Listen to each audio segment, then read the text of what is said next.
Hello students, in this session we will going to discuss about a new chapter, periodic classification of elements. Before I start, let me tell you that when you go to a supermarket, there are many things like confectionery items, bakery items, stationery items and provisional store. If you want any one particular item, you can get it within no time. Why? Because though there are so many items, they're all arranged in a particular order. Similarly, when you go to a medical shop, there are thousands of medicines, but when you ask for a particular medicine or a tablet, the person gets to you within 1 to 2 minutes. How? Because even there, all the medicines are arranged in a particular order, like in alphabetical order, like just like how the letters in words in a dictionary are arranged, the tablets are arranged according to alphabetical order. So when they are in a particular order, you can get anything very easily. Similarly, in olden days, like in 16th century, like about 1661, there are only 13 elements known. Only 13 elements known. So studying those 13 elements was very easy because few elements, you can study every element, physical properties, chemical properties, its uses, everything. But as more and more elements were being discovered, scientists need to develop a classification for studying the elements easily. And about in the same year, Robert Boyle, he first time defined an element. Robert Boyle defined first time an element as element is a substance in its purest form, simplest form, which cannot be further broken down into still simpler particles by any physical or chemical means. And by about 1772, there were 11 more elements discovered. 11 more elements discovered. And so totally that adds up to 24 elements. 24 elements. And about in the same year, Lavoisier, he first time gave the simplest classification of elements. You know, Lavoisier, he was the son of a rich, prosperous lawyer. His father also wanted to become Lavoisier a lawyer, but Lavoisier had interest in chemistry also, and because of the inherited wealth from his father, Lavoisier could conduct his own experiments in his own house. He is much known for the role of oxygen in combustion reactions. But there is some bitter part of his life. He joined a private company called Farmers General, which helps the government in collecting the tax and tariff. But later on, due to some political disputes, there was a lot of conflicts developed in the Farmers General company, and it went to so much extreme that all the people who were working in the Farmers General were executed to death. So even Lavoisier, and along with Lavoisier, all the people who were working in the Farmers General company, they all were sentenced to death. And the day before he was hanged, he asked the judge, the court, that give me some time to complete my experiments. But you know what the judge said? The French Republic doesn't require scientists like you. And the next day he was hanged to death, and he was thrown in a common grave just with other people. That's a bitter part of life. But later his work came into realization, and he did a lot of contribution to many elements. And Lavoisier is also called as the father of modern chemistry. He is the father of modern chemistry. And I said he gave the first classification of elements. These 24 elements he classified simply into metals and non-metals. This was the first classification, or the earliest classification of elements, simply metals and non-metals. But this Lavoisier classification did not give any place for certain elements, like they're called metalloids. No place for metalloids. There was no place for metalloids. Metalloids. What are metalloids? Metalloids are elements which share properties of both metals and non-metals. Just like metals, they are electropositive. Just like non-metals, they are brittle. Like that. For example, metalloids, we can take boron, silicon, germanium, arsenic, antimony, tellurium, polonium. Some people even regard aluminium as a non-metal, so metalloid, but these are definitely metalloids. These 7 elements, they're metalloids. So later by 1829,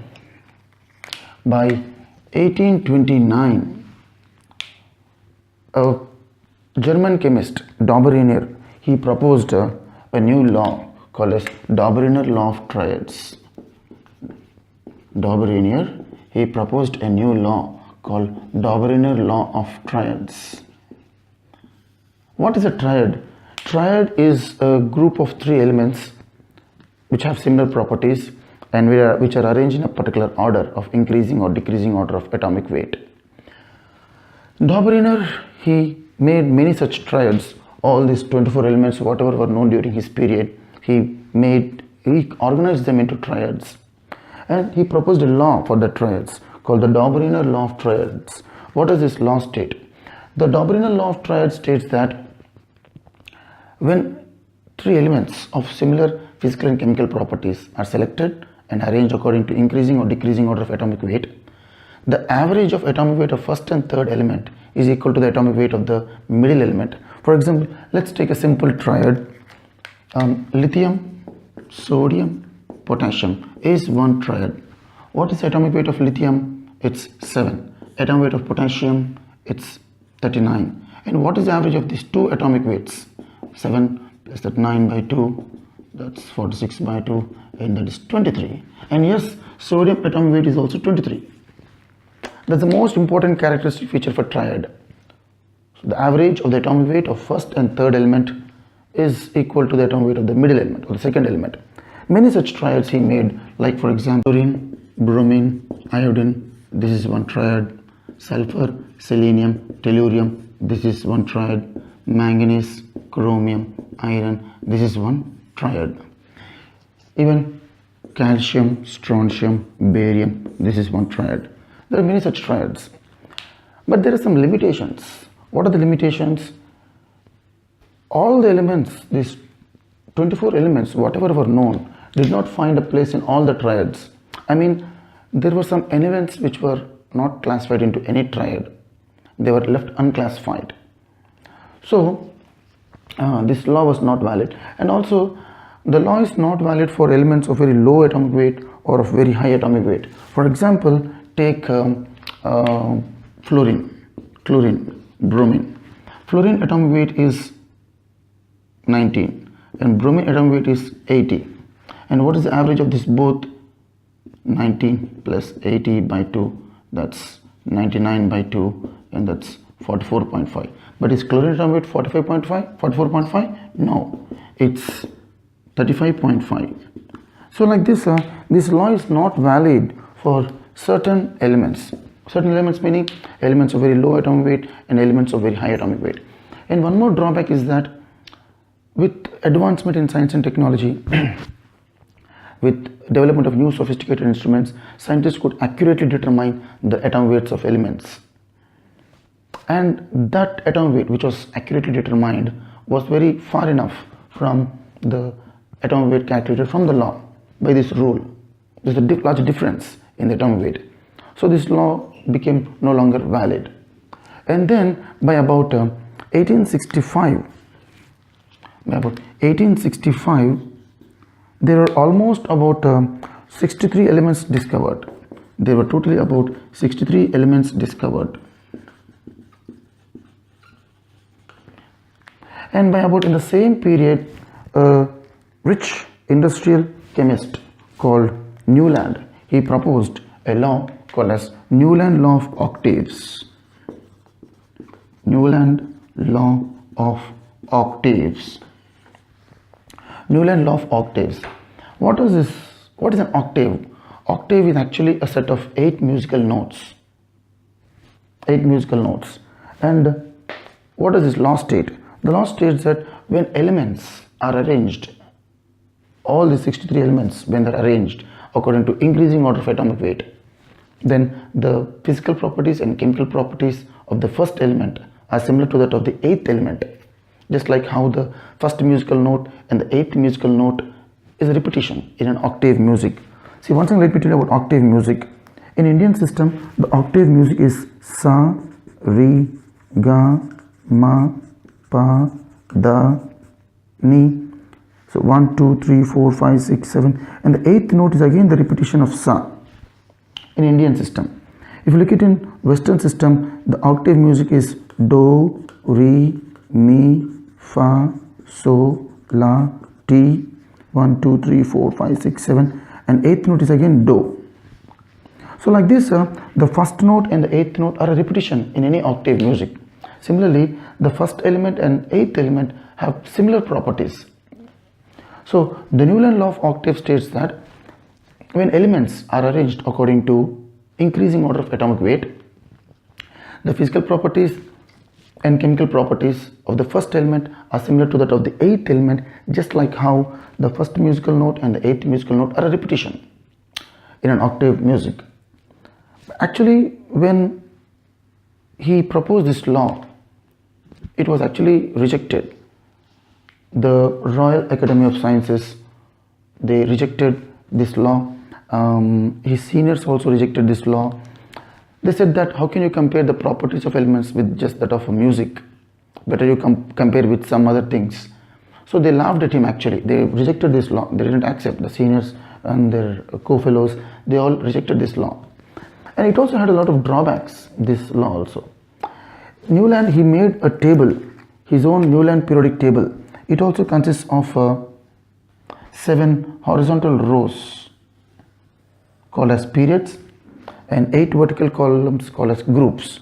1, 2, 3, 4, 5, 6, 7, 8. So 1, 2, 3, 4, 5, 6, 7, 8. 8 vertical columns called as groups and 7 horizontal rows called as periods. 1, 2, 3, 4, 5, 6, and 7. Let me tell you, for example, the first period. It had elements like hydrogen, fluorine, chlorine, cobalt, nickel, bromine, palladium, iodine, platinum, iridium. So you can see that this is a table of 7 into 8. So 7, 8, 56 boxes. So these 56 boxes could accommodate only 56 elements. But at that time 63 elements were known. So to put those remaining 7 more elements, he kept 2 elements in the same box at some places. That's a big drawback because every box should accommodate 1 element. But in Newland's periodic table, at some places, some boxes were accommodating 2 elements together just to fit all the 63 elements. That's a big drawback. And second is that there were some difference in the properties of elements in the same row. For example, so this is not hydrogen, chlorine, this is chlorine. This is chlorine. See this cobalt, nickel, these are metals, but hydrogen, fluorine, chlorine, these are non-metals. Similarly, platinum, iridium are very low reactive metals, whereas this bromine, iodine, chlorine, they are all very highly reactive elements. So elements with dissimilar properties were put in the same period. So that's a drawback, Newland Law of Octaves. And by about 1869, a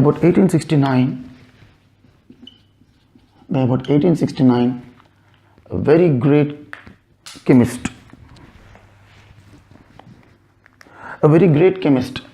Mendeleev, he proposed the Mendeleev periodic law. He proposed the Mendeleev periodic law.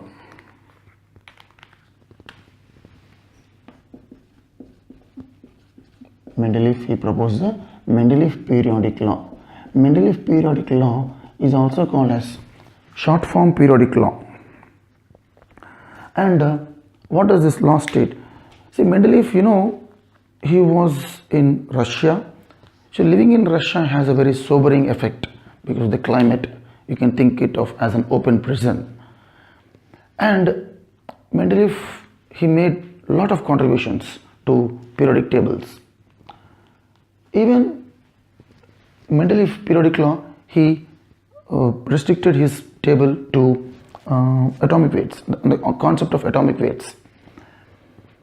He said that when elements are arranged according to atomic weights, we have repetition of properties. And he formulated his law. The law states that all the physical and chemical properties of elements are periodic functions of their atomic weights.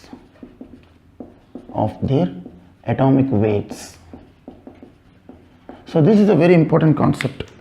He said that all the physical and chemical properties of elements are periodic functions of their atomic weight. And based on this, he made a table which is called as the Mendeleev periodic table. So if you look at the Mendeleev periodic table, it also consists of 8 vertical columns called as groups and 7 horizontal rows called as periods. So this is the first group: 1, 2, 3, 4, 5, 6, 7, 8, and 7 horizontal rows called as periods: 1, 2, 3, 4, 5, and 6 and 7.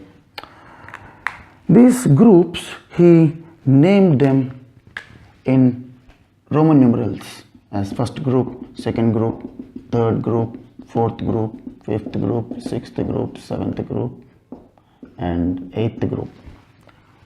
And the periods, he numbered them in Roman Arabic numerals: 1, 2, 3, 4, 5, 6, 7.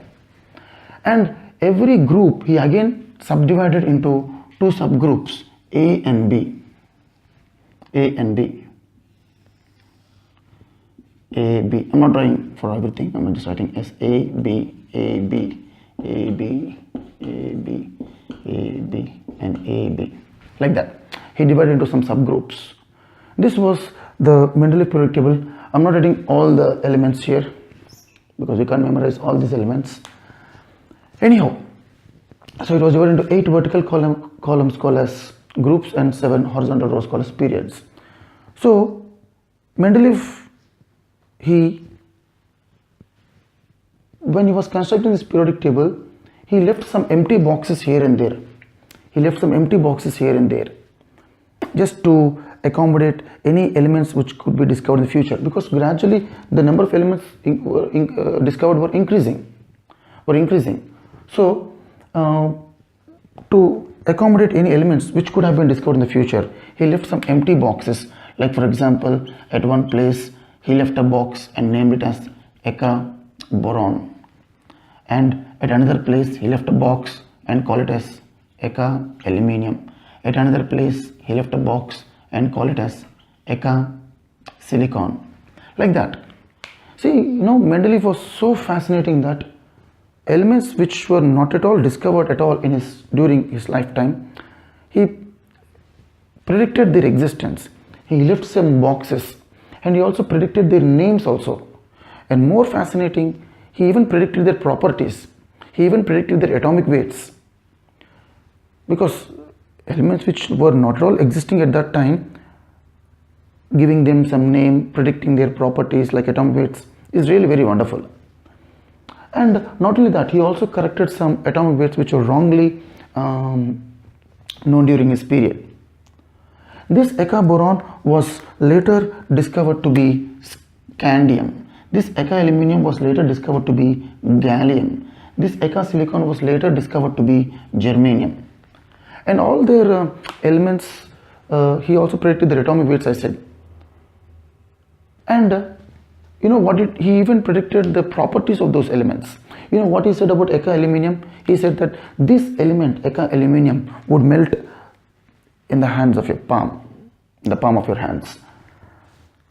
And yes, this gallium has a melting point of 30.2 degrees Celsius. So Mendeleev was so accurate in determining their or predicting their properties. He said that this aluminium would melt in your palm. That means it has such a low melting point. So when it was just gallium had 30.2 degrees Celsius melting point. So it definitely melts in your palm, which is the 37 degrees Celsius. So, and not only that, he even corrected the atomic weights.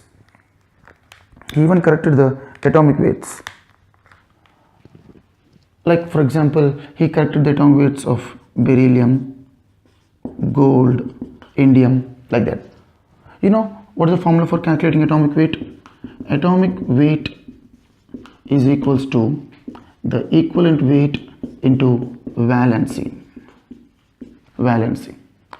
Equivalent weight is actually determined experimentally, and for beryllium the equivalent weight was 4.5. But the thing is, before Mendeleev period, the valency of beryllium was wrongly predicted as 3, which would give a wrong atomic weight of 13.5.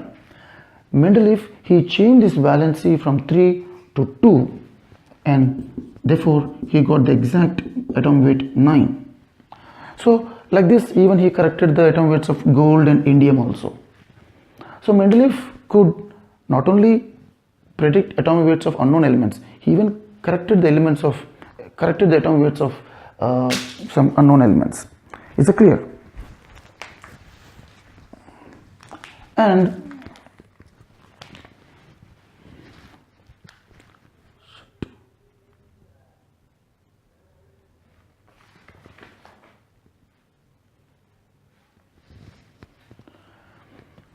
there are even some limitations in Mendeleev periodic table. What are these limitations? See, Mendeleev could not justify the position of elements in particular groups. For example, there were some anomalous pairs.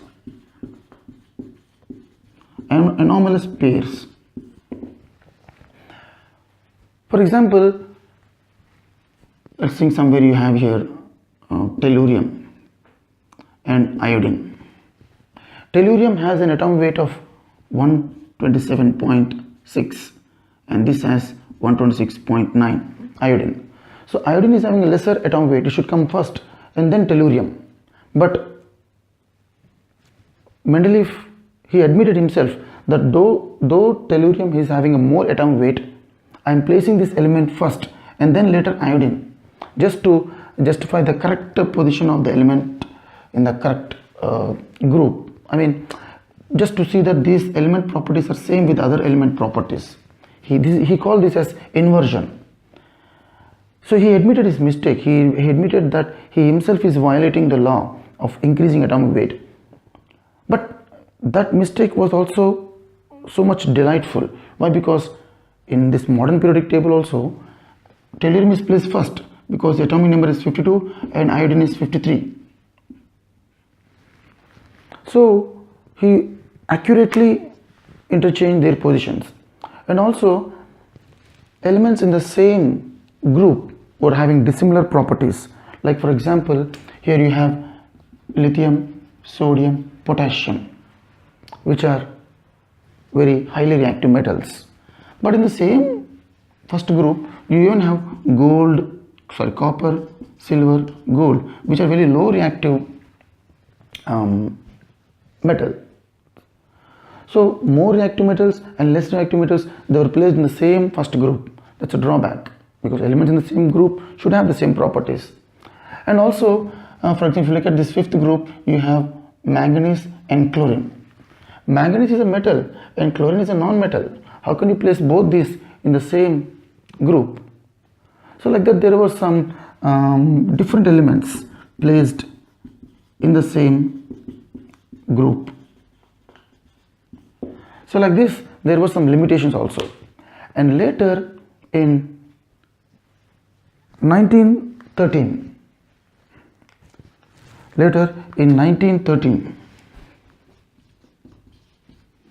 Moseley, he was a very talented Briton chemist. Moseley.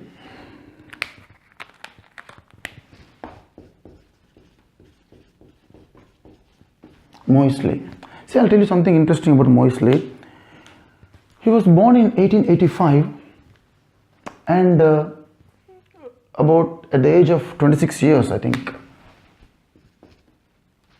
he proposed a law called as Moseley's periodic law. He did the spectral study on different elements. He produced X-rays from different elements. He analyzed their frequency and compared it with atomic weights, also compared with atomic numbers, and he made some graphs, made some study, and came to a conclusion that the physical properties and chemical properties are closely related with atomic numbers but not atomic weight. Actually, at the age of 26 years, he proposed this law, but next year in 1914, the First World War broke, and in 1915, after 2 years, at the age of 28 years, he joined the Britain Armed Forces to fight for his country. What I want to make it clear is that who would sacrifice their career, which was at a very peak stage, to fight for the motherland? He was a very great patriot. His home became almost a visiting place for several other scientists, other professors. So when his career was at peak stage with a lot of laurels, medals and prizes, he sacrificed his career and went and joined the Britain Armed Forces, and at a young age of 28 years, 1915, when he was fighting in the World War I for his motherland, he was shot dead. But still, he is a very talented scientist. And what experiment did he actually perform? He produced X-rays from different elements. You know how X-rays produce. X-rays was first discovered by Roentgen. And in honor of Roentgen, there is an element also called Roentgenium. And how X-rays are produced? For producing X-rays, you have a device called Coolidge Tube. This is a Coolidge Tube. You have a cathode filament connected to the cathode negative terminal, and you have a positive terminal which is connected to the anode target. So this is the cathode filament and this is the anode. This anode you can change, the metal can be changed. You can change lithium, sodium, potassium, you can change it. And when he applied a high potential difference, which is called discharge potential, these electrons, they moved from cathode and they came out of this cathode like a jet of electrons. That fast moving electrons is called as cathode rays, and when these cathode rays strike a metal, you get X-rays. Because when fast moving electrons, cathode rays, when they are suddenly stopped by a metal, you get X-rays. Based on different element here taken as anode, you get X-rays of different frequency. So Moseley, he produced X-rays from different elements, and with every element he found out what is the frequency of that X-rays produced, and he took a square root of that frequency. And this square root of frequency, he compared it with the atomic weight.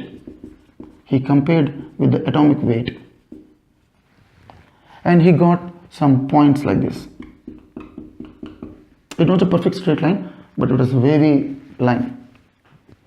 But second time he made a second graph by taking this square root of frequency versus atomic number. And you know, surprisingly, he got a perfect straight line, It was a perfect fit, perfect straight line. So when he compared the frequency of the X-rays produced with that element's atomic weight, he did not get a perfect straight line, but with atomic number he got a very perfect straight line. So this made him think that the properties of elements are more closely related to the atomic number but not with atomic weight. And from then the whole idea of periodic table, which was based on atomic weight, was changed to the concept of atomic number.